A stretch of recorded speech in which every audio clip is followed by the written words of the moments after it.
السلام عليكم ورحمة الله وبركاته. يقول الله في محكم كتابه: ألا ترون أني أوفي الكيل وأنا خير المنزلين. سورة يوسف، هذه الآية القصيرة،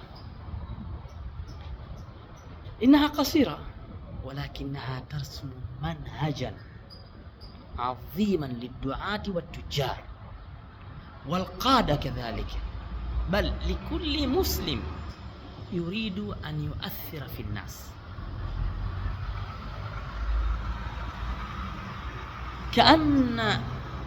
كأنه يقول نبي يوسف عليه السلام في هذه الآية لإخوانه،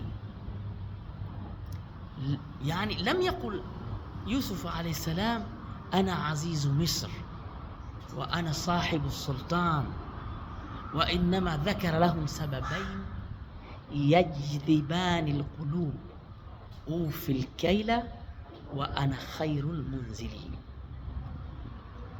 Hii aya inatufundisha mambo makubwa na mazito, kwa sababu unaweza ukaleta athari kwa watu tena kubwa, lakini imejificha hizo athari katika madlul ya hii aya. Hii aya inaonesha athari zake ni kubwa, si kwa matajiri wala kwa viongozi wala kwa walinganiaji, bali hata kwa Waislamu wa kawaida katika mambo yao ya kila siku. Basi unaona Mtume Muhammad sallam nani Sayyidina Yusuf alayhi salam anasema, kama vile anasema mimi ni mwadilifu kwenu nyie ndugu zangu walipokuja pale Masri, kutokana na huquq zile zao walizozitaka, akawapa kipimo sahihi na cha sawa sawa. Vile vile tunaona anaonesha baada ya huo uadilifu anawafanyia ihsan wageni wake hawa katika kuwakaribisha. Hivi ni vitendo. Hapa kuna darsa nzito, kwa sababu wanavyodhani watu maneno yanatosha tu, wapa watu maneno mazuri peke yake yakaathiri, bali la, maneno mazuri yanavutwa na vitendo vyema, uadilifu na ihsan. Nabii Yusuf alayhi salam hapa ametekeleza wajibu wake wa kuweka uadilifu kwenye kipimo. Vile vile akawakirimu wageni wake, akawazidishia juu ya haki yao, kuwafanyia wema.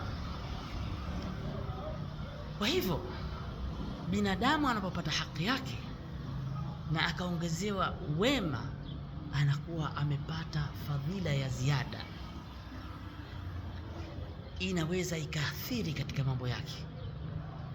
Lakini huu umma tulionao leo umekithiri sana kwa watu wengi wanadai haki zao, lakini zile haki zao wanazozidai wanaharibu haki za wengine, wanaharibu wajibu wao. Usidai haki kabla ya kutimiza wajibu wako. Kama vile tukianza mfano, tajiri anafanya biashara ili apate faida, lakini huyu tajir katika kufanya ile biashara hatimizi wajibu wake kwenye ile biashara, kwa sababu la yufi alkaila, kipimo chake kinakuwa sio sahihi. Utamuona na mtu fanya kazi vile vile anadai haki yake, yuridu ratib, anataka malipo shahria ya mwezi aliyofanya kazi ile, au malipo ya siku, au malipo kama wamekubaliana kwa wiki, au inategemea vile makubaliano yao, au kazi maalum. Lakini ile kazi yake anayofanya la yutqinu al-amal, haifanyi vizuri. Utamuona wazauji yuridu huquqa, anataka vile vile haki zake, walakin la yuaddi ma alayhi, lakini hatekelezi yale ambayo juu yake hayafanyi wajibu wake. Vile vile na mke naye ataomba haki zake zauja, lakini vile vile la tuaddi ma alaiha, hatekelezi wajibu wake.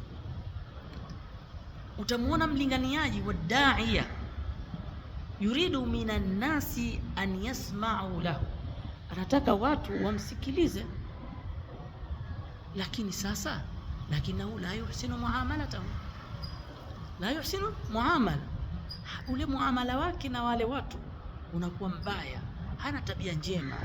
Vipi watu wataathirika na maneno kabla ya kuifungua mioyo yao ukapenyeza tabia zako njema? Nabii Yusuf alayhi salam hapa tunaona lam yatlub thiqatahum awwalan, hakutaka apate thika, umwamini kwanza, lakini bal qaddama lahum dalili al-amali, amewatangulizia kwanza dalili ya vitendo. Ile dalili ya vitendo ndiyo iliyowaathiri, kama vile anasema undhuru bi anfusikum ufil kaila wa ukrimu dhaif, kama vile anawaambia tizameni kwa nafsi zenu, mimi nafanya nini? Na pima kipimo sahihi vizuri, lakini vile vile na wapa ihsani wageni wangu na wakirimu.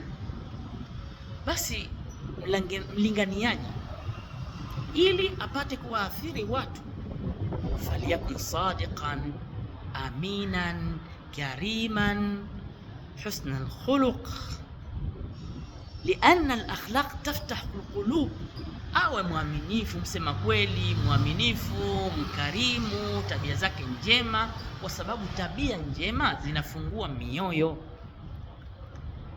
Ili ipate kuathirika, basi uwe na tabia njema. Kwa hivyo inafungua mioyo kabla haijafungua mioyo yale maneno mazuri unayoyapeleka.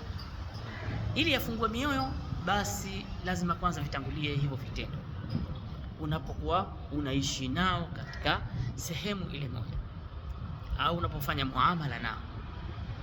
Na ajabu katika hii aya